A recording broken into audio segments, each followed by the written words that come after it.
नेहमी काही ना काही ते आम्हाला सांगण्याचा प्रयत्न करायचे।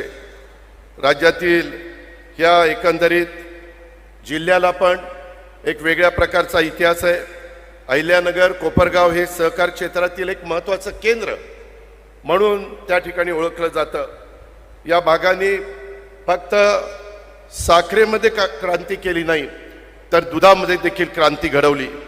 आज पर्यावरण स्नेही तंत्रज्ञान आणि शेतकरी कल्याण यावर भर देत सहकार महर्षी शंकरराव कोल्हे सहकारी साखर कारखान्याने आपली एक वेगळी ओळख केलेली आहे। मला देशाचे गृहमंत्री आणि सहकार मंत्र्यांच्या साक्षीने सांगायचं आहे, आम्ही यावेळेस एकनाथराव शिंदे, देवेंद्रजी, आम्ही सगळे महायुतीचं काम करत होतो। अनेक ठिकाणी ताकदीचे लोक होती, परंतु काही ठिकाणी काहींना दोघं असल्यामुळे थांबावं लागलं।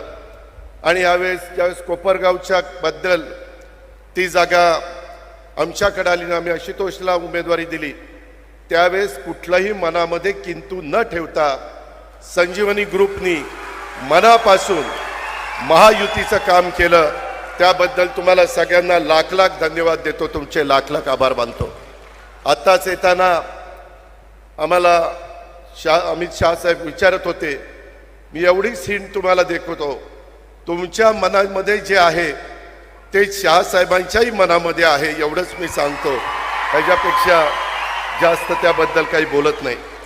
मित्रांनो, या प्रकल्पातनं दररोज 12 टन CNG निर्मिती होणार आहे आणि तो थेट पेट्रोलियम कंपन्यांना विक्रीसाठी उपलब्ध होणार आहे। त्यामुळे कारखान्याच्या उत्पन्नात वाढ होणार आहे। आपल्या